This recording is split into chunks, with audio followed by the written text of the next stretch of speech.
Ayyaanni yaadannoo warra abbaa Oromoo kan warra darban yaadachuuf kabajamuun kan warra jiru walitti fiduun jireenya gaarii jiraachisuun akkasumas kan dhaloota dhufuuf qananii ta'uudhaan akkam jirtu daawwattoota keenya kabajamoom kun chaanaalii yuutuubii dhaabbata hordoftoota amantii waaqeffannaati. Sagantaa keenya kanaan dokumentari ayyaana yaadannoo warra abbaa Oromoo marsaa 16ffaa giddugala bahaa wiirtuu Baha Shaggar Koonyaa Booset galma amantii waaqeffannaa Boosetitti amajjii 3 bara 2018 kabajame isiniif dhiyeessinaam hanga xumuraatti nu waliin tura.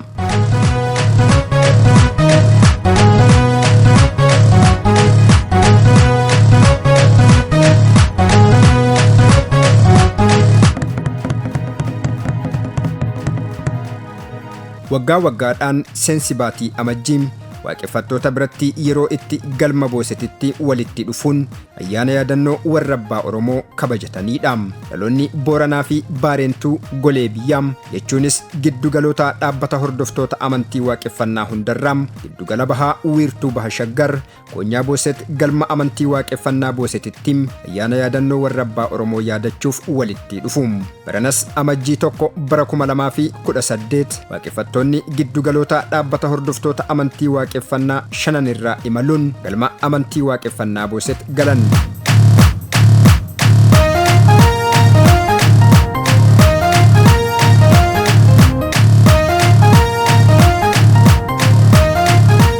Lama bara 2018 ammoo jalbultii irraa eegaluudhaan hanga gaafa guyyaa 4 bara 2018tti ayyaanni yaadannoo warra abbaa Oromoo kan galma Boosetitti kabajamuun marsaa 16ffaaf kabajamee ture. Galmoonni amantii waaqeffannaa hundumtuu gumaata ayyaanaaf barbaachisuun dursanii gumaachuudhaan qophii itti aanuuf qophaa'an. Koreeleen ayyaana bara kana qindaa'anis halduree ayyaanichaa mijeessuuf galma Boosetitti hojiin itti fufee. Iddoo ayyaanni itti gaggeeffamu qopheessuun qulqulleessuu fi gaaddisa tolchuun dhiyeessii bishaanii nyaataa tajaajiloota waliigalaa adda addaa mijeessuuf hojiin dursee eegale.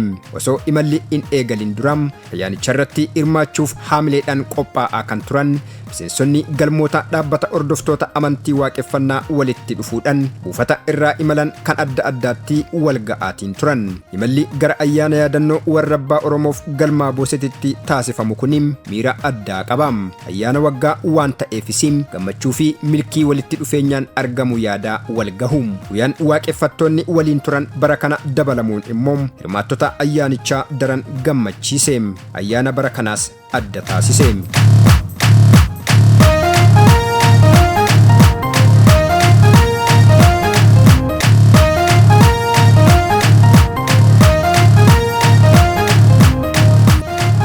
Warra irraa dhalatee qabam milkaa'ina jireenya isaatiifis fayyaa nagaa qananii fi jaalalaan jiraachuuf warra ofii yaadachuu barbaachisa.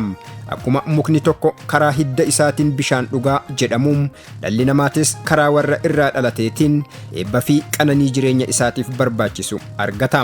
Ayyaanni yaadannoo warra abbaa Oromootis kanumaaf kabajama. Haa ta'u malee baroota hedduun duraam dhiibbaa sagantaan alagaa duudhaa fi amantii uummata Oromootirraan ga'een gargar citee ture. Dhugaan hin baddu waan ta'eefis deebi'ee ijaaramuu galma warra abbaa Oromootiin yeroo jalqabaaf bara 1990 jechuunis waggaa 28 fulbaana baranam giddugala bahaa wiirtuu Arargee lixaam Koonyaa Agamtii galma amantii waaqeffannaa Agamtiitti kabajamu eegale. Amajjii 3 bara 2003 akka lakkoofsa Itoophiyaa Baha Shaggar aanaa Booset magaalaa Olancitti galma Boosetittis jalqabe. Bara kanas galma Boosetitti marsaa 16ffaaf kabajame. Ayyaanni yaadannoo warra abbaa Oromoo duraanis kabajamaatii ture, ammas kabajamaatii jira, of durattis kabajamuun isaa ittuma fufa.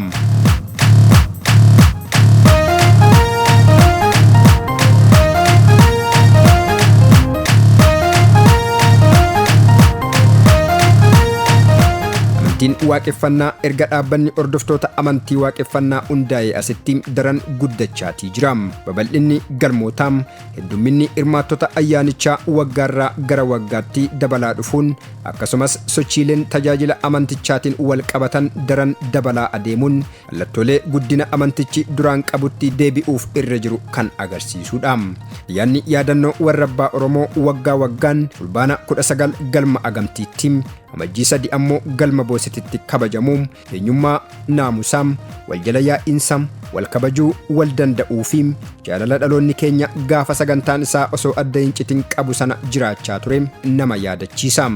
Rakkoon hafee fayyaan, abaarsi hafee eebbii, walwallaalli hafee wal beekuun, doofummaa fi duubatti hafummaan hafee qaroominnii fi wal ta'iinsi garaa walitti jabaachuun hafee wal mararfachuu fi waliif na'uun akka itti taasisa. Ayyaanni yaadannoo warra abbaa Oromoo guyyuma tokkoon wal arganii kan kabajanii gargar galanii miti.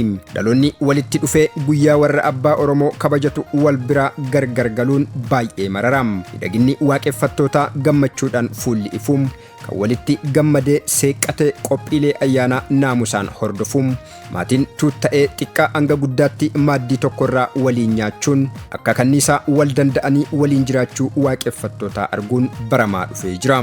Guyyaan jalbultii hamilee fi ayyaantummaa olaanaan amajjii 2 bara 2018 akka lakkoofsa Itoophiyaatti jalqabe.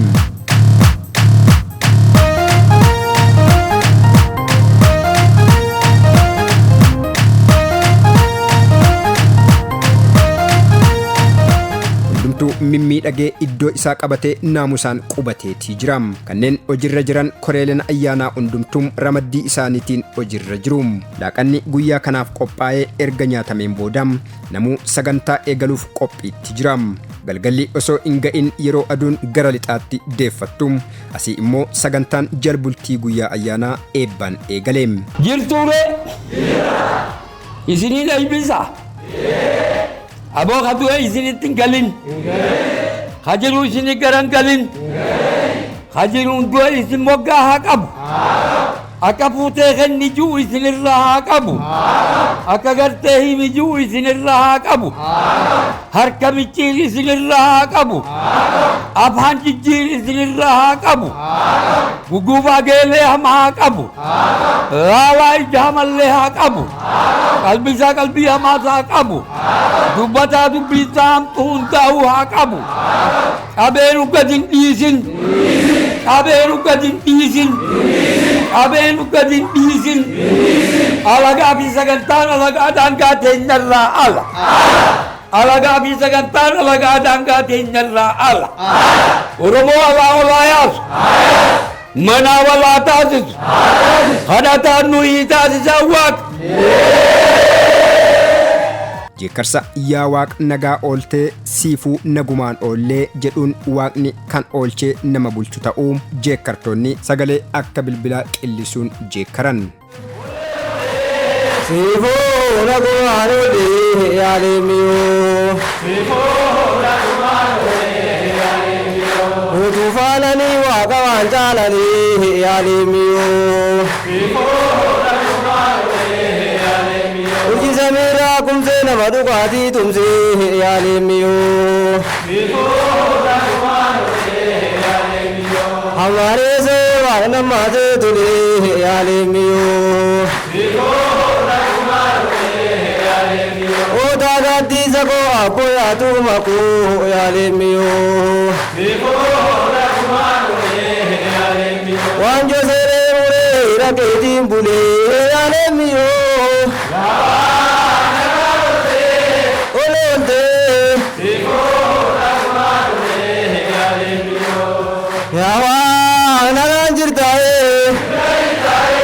Siifuu nagumaan jirra kan hundaan irraa. Addanaan dibee waaqdaara nuwwisee kan hundaan irraa. Urji samiirraa kumsee nama dhugaatii tumsee kan hundaan irraa. Ariyaaniin qaamanii deessan jalaan bahanii kan hundaan irraa. Ummata uumaan duudaa yabbaa uumama hundaa kan hundaan irraa. Jaboo jaboo naamalaa jabaasi malee hin jiru kan hundaan irraa. Jira jirtaa'ee. Laggeen tulluu gaarrenii fi hara biyya abbaa ofii faarsaam tolli waaqni namaaf godhu yoomiyyuu kan irra hin dabarre ta'uu kan ibsum hawaasayyoos hin dhiifanneen. Abagia tolana ma durasiyama.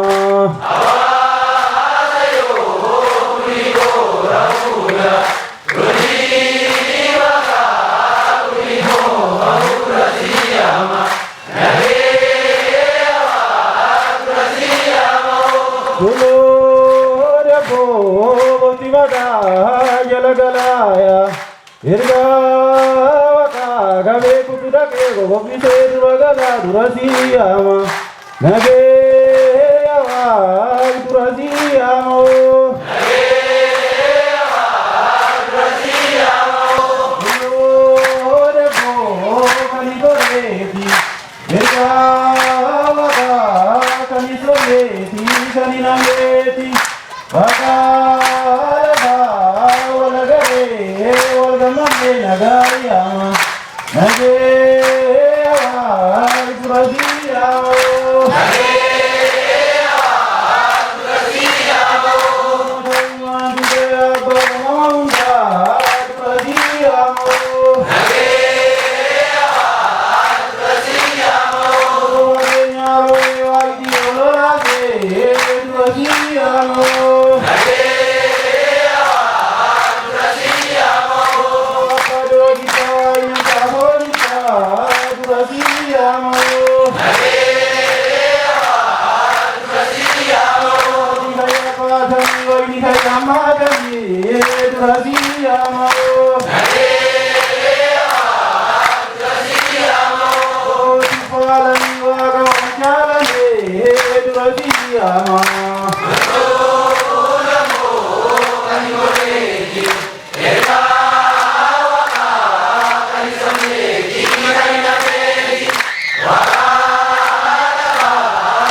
Durasiyama, Nagewa, Durasiyama, Uummattoonni kallattii adda addaa irraa galma Boosetitti ayyaana yaadannoo warrabbaa Oromoo kabajuuf walitti dhufan dabareedhaan giddugaloota shananiinuu wal baruun taasifame. Giddugala lixaat irraa jalqabna jechuudha.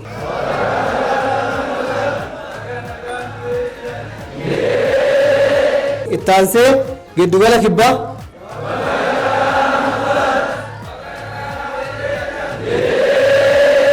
giddugala kaabaa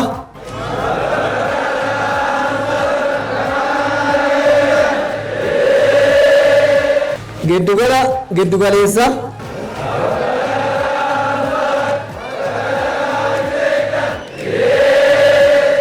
hayyee kan itti aanu warra giddugala bahaati. Warri giddugala bahaa kan warra bakka sagantaa itti qophaa'edha.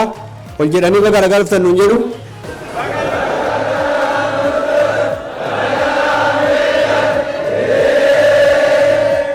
Tole irra deebi'uudhaan baga ayyaana yaadannoo warrabbaa Oromoo amajjii 3 bara 2018 marsaa 16ffaadhaaf galma Boosetitti kabajuun nu gahe. Kan baranaa kan baratu nu haa ga'u. Barnoonni warrabbaa Oromoo kan sagantaa of ta'uutiin dhaloota walii galchee wal jala yaasuu ho'ii fi walii qabaatee waliin jiraachisuu ni barsiifame. Barnoota warrabbaa Oromoo barachuun irbuu eeggachuu fi eebban jiraatanii fayyaa fi nagaadhaan milkaa'uuf dhala abaabuun fayyaa qabdu horachuuf faayidaan inni qabu kan lakkaa'amee bira ga'amu miti. Kan bare ni barsiisaam, kan baratus sirriitti dhaggeeffatam. Jireenya isaa keessatti manaa fi alattis ittiin jiraatam, alaayis manatti ittiin galam. Barnoonni warrabbaa Oromoo bobbaa gala hawaasaa miidhagsaam.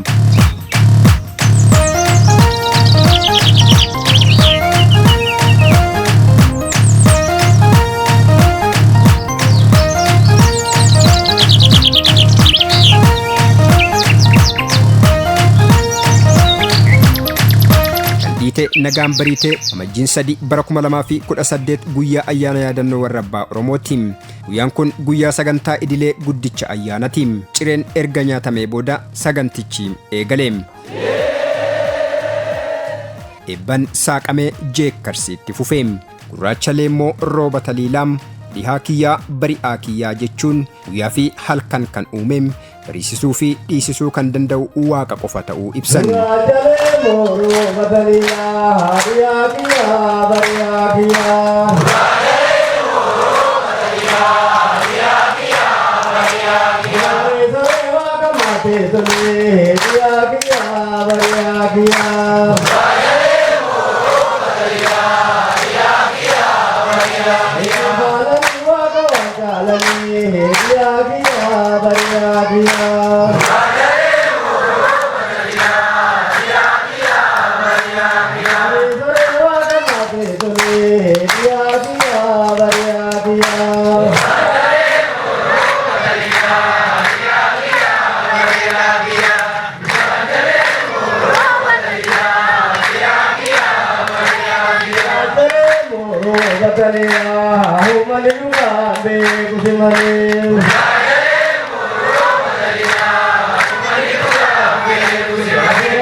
Barnoonnis bal'inaan baratameem. Guyyaa kana dhaamsi walii galaan dhaamame dhalootichaaf galaa qalbiitiim. Laaqanni dhiyyana warra abbaa Oromoo dhiyaate hundumtuu waliin soorateem. Kan waliin nyaatetu garaa wal nyaataa jedhama mitiiree. Dardarri dheebuun sirbaa fi wallee aadaa itti jirtum kan sirbaaf foolatu achi bahee moggaa caayaatiin raasaa guuteem.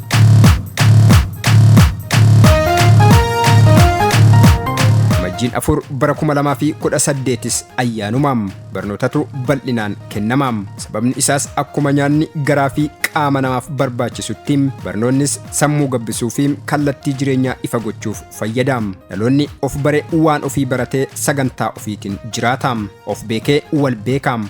Kunis dhaloota milkaa'aam, hawaasa nagaa fi fayyaa taasisaam. Waliin nyaatanii waliin dhuguun bu'aa barnoota of ta'uutiim. Guyyuma kana dammi biifamuun sagantaan ayyaana yaadannoo warra abbaa Oromoo baranaa gara xumuraatti dhiyaateem.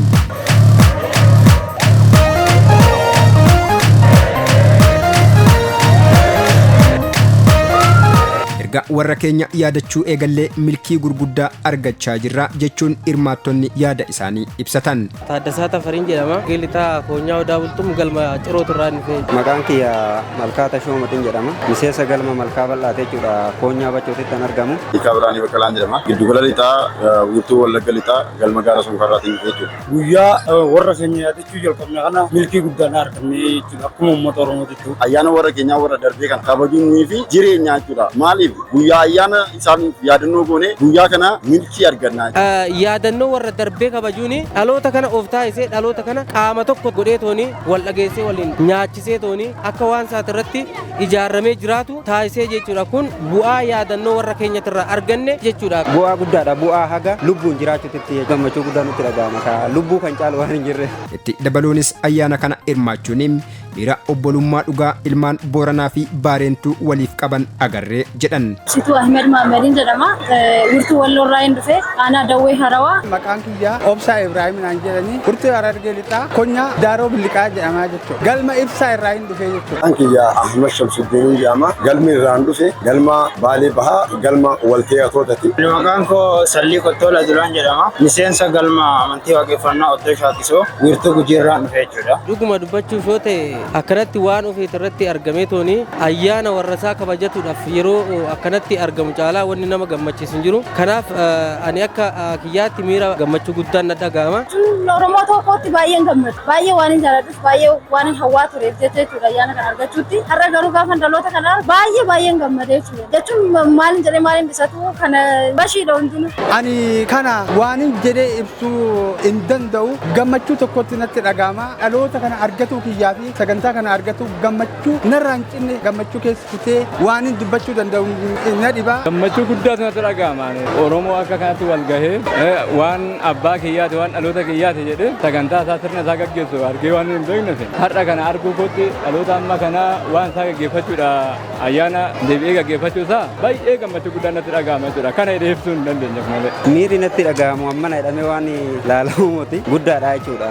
Dhaloota kana keessa ta'anii ayyaana yaadannoo warra fi gochuun baay'ee kan nama gammachiisudha jechuudha. Gammachuu erga si dhufe qabu baay'ee guddaadha. Jechaan waan ibsu mitidha. Oromoon ayyaana akkanaa qabaachuu isaatiin baay'ee waan jechaan ibsan gammachuu guddaan qabatu. Aadaa teenya takalee digan aadaa sirbaan haa ta'u afoolan haa ta'u kan Oromoon kalee dabarfataa turte har'a qabataman asitti agarra. Haala natti dhaga'ama. Haala hin gammadu. Gammachuu honga hin qabne. Haalli ittiin hawaasni amantii kana irratti hirmaatanii waliin nyaatan jaalallii fi naatoon waliif qaban addunyaaf fakkeenya ta'aa kan jedhanis jiru.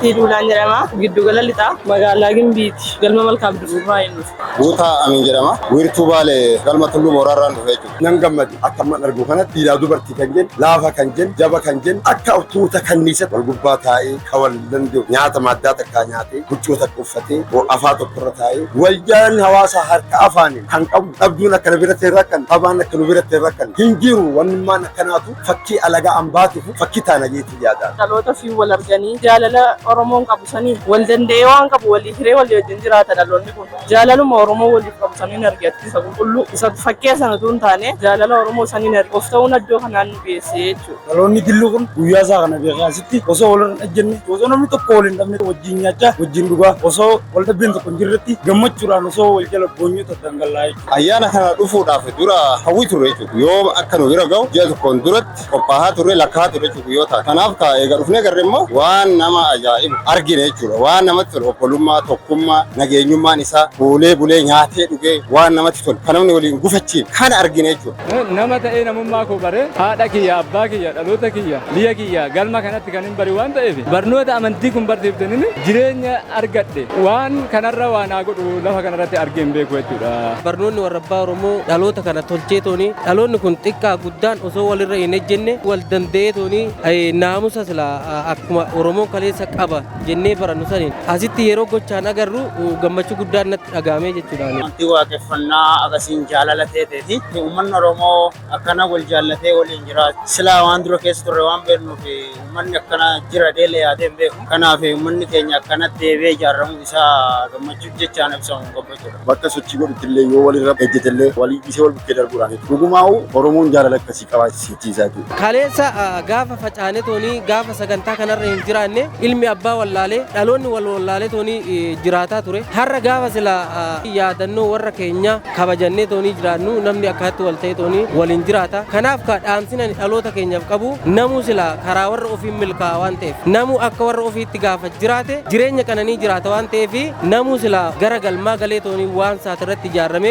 akka jiraatuni dhalootaaf dhaamaa jechuudha. Wanni na dhaamuuf dhaloota keenyaan of ta'u namni of ta'e waan wal ta'uuf gara abbaa ofii fuula deebi'uun dirqama waan ta'eef karaa kana malee jireenya kan jireen dhaamaaf jechuudha. Uummata Oromoo maraan of ta'aati warra keessa yaadadhaa warri abbaa qabu warra isaa yaadata. Kan abbaa qabutu abbaa isaa yaadata. Warra keessa yaadadha. Of taa'iin jedha saba Oromoo bal'aa kanaan. Hundumtuu akka silaa jirtu beekuudhaaf maali yoo jenne ofuma ta'uu kana waan ta'eef garuma galmaa kana akka dhufun jechuudha kan dhaloota kiyyaadhaa malee. Sagantaa warra abbaa Oromoo tuni har'a nu deebi'e kun dhaloota dhufuuf kana daran galmatti galee uummanni Oromoo waan ofii argate abbaa waan ofii ni ta'a kan jedhu abdii irraa qabaa jechuudha. Haaluma kanaan namuu fudhatee warra waggaa walitti nu haa bu'u jechuudha.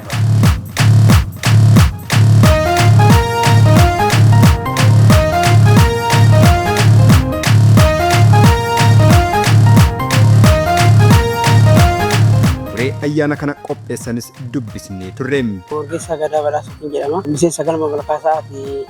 Ayyaana kana qopheessuu keessatti akka horee ayyaana waliigalaa ta'eetan tajaajilaa ture. Tolaa Dinquu Booranaan jedhama. Miseensa galma Daabee Artuuti. Hojii ayyaana kana milkeessuudhaaf humna namaa jedhurra turre. Milkii ayyaana kanaatiif sababni maalii jennee gaafanneem.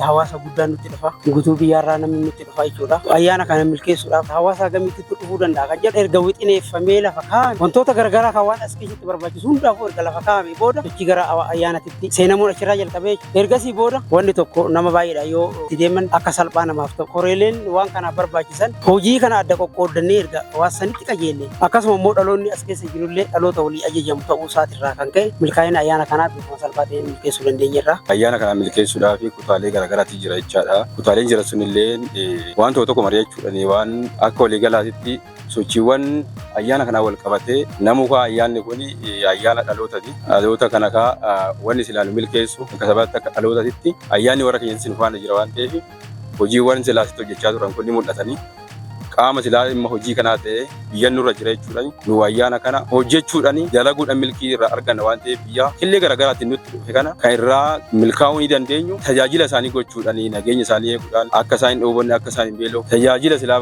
aga bakka rafuu qindoominaa fi waljala yaa'insa jiru kanaan osoo rakkoon tokko hin uumamin namuuyyuu ayyaana sana keessatti gaggeeffatuudhaan karaa nagaan namuu bakka silaa buufasaatti illee ga'ee jira.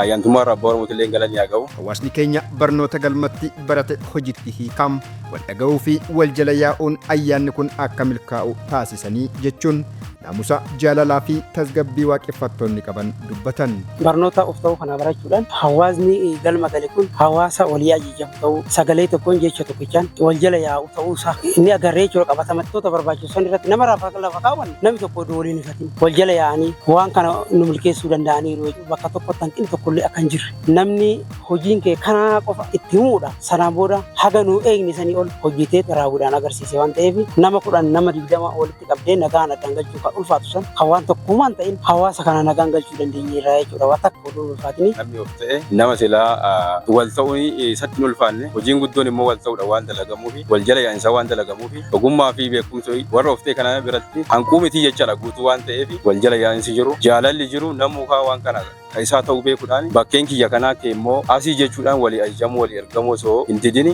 namuu anatu siisitu ana jechuudhaan ayyaana kana milkeessuu irratti namuyyuu bakka isaa sanitti argamuudhaan hojii kana milkeessee as geenye jechaadha akka waliigalaatti. Gama biraatiin baay'inni hirmaattota ayyaana kana hirmaatan bara baraan dabalaa waan dhufeefim iddoon ayyaana kanaaf gahaa ta'u qophaa'uu akka qabuufim qaamni dhimmi ilaallatus deebii gahaa ta'e akka kennu dhaamaniitii jiru. Baay'ina hawaasichaati irraa kan ka'e lafti xiqqaadha. Lafa naannoo kana jiru kana bal'aasaa hawaasa naannoo kanaa gaafachuudhaan bakka tajaajila tokko lafa namarraa kadhachu nama dhuunfatirraa kadhachuudhaan waasan godhaa turre hanqinni bakka kanatti nu mul'ate iddoo lafaa hanqina lafaa qabaachuu keenya jechuudha.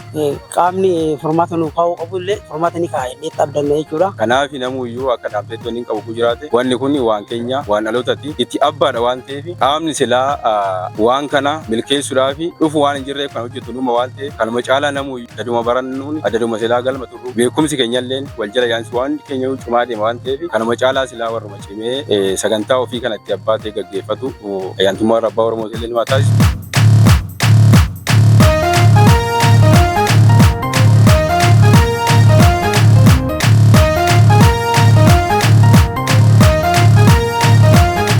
Galgalli akkuma baratame waayitii taphaatiin.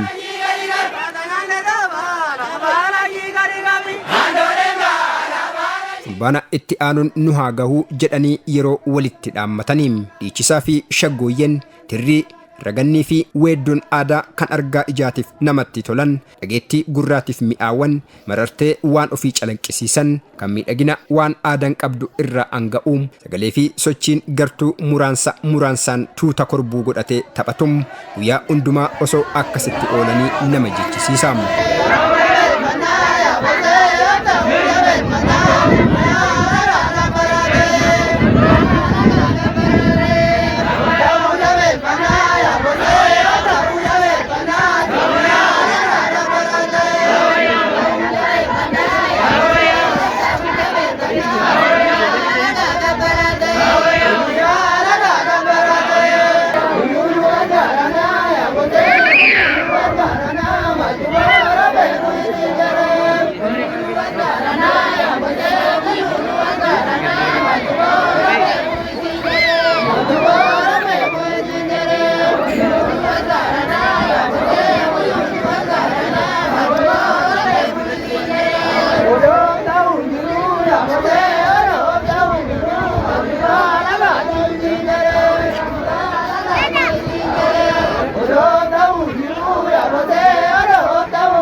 Akkasam ilaamasam garookoo garoolee garaan na ciisireefu jechuun sirriidha. Reetiin tuulaa gortee garookoo garoolee garaan na ciisireefu. Lammas garookoo garoolee garaan na ciisireefu. Malmaraattuun kuni garookoo garoolee garaan na ciisireefu. Lammas garookoo garoolee garaan na ciisireefu. Aadaaf ta'uu deessee garookoo garoolee garaan na ciisireefu. Lammas garookoo garoolee garaan na ciisireefu. Malayyaan tun kuni garookoo garoolee garaan na ciisireefu. Lammas garookoo garoolee garaan na ciisireefu. Annan sandee guddaa garookoo garoolee garaan na ciisireefu. Lammas garookoo garoolee garaan na ciisireefu. Mana reerratti ni garookoo garoolee garaan na ciisireefu. Lammas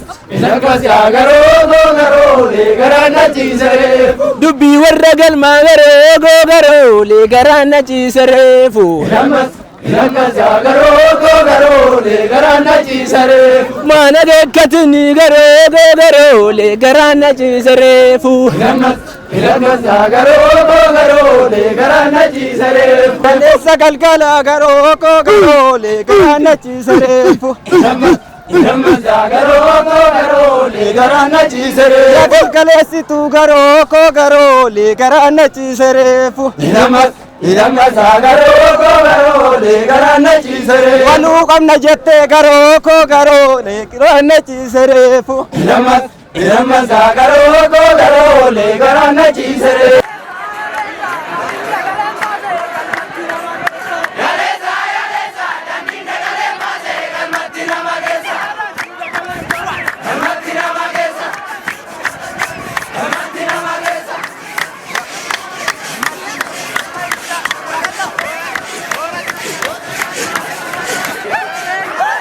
Hirrii fi shaggooyyenis itti fufeemu.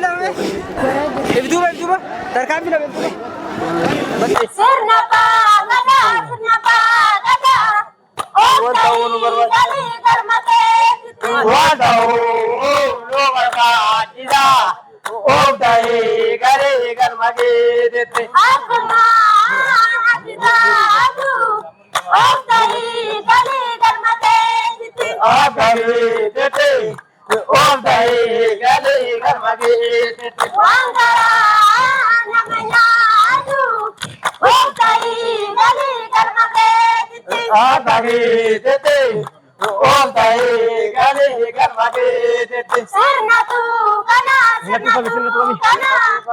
Otai gale garmage tete. Sirna tu gale. Otai gale garmage tete. Sirna pa gada, sirna pa gada. Otai gale garmage tete. Otau lo baba jisa. Otai gale garmage tete. Satu nujra jisa. Otai gale garmage tete. Otau tenaga jisa. Otai gale garmage tete. Wangara. Otai gale garmage tete. Otabu kanade. Otai gale garmage tete. Otau nubarba jisa. Otai gale garmage tete. Otai gale garmage tete.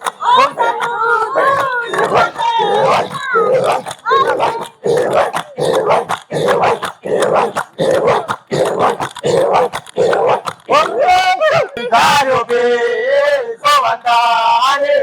Otai gale garmage tete. Wantau nubarba jisa. Otai gale garmage tete. Dagada daribo.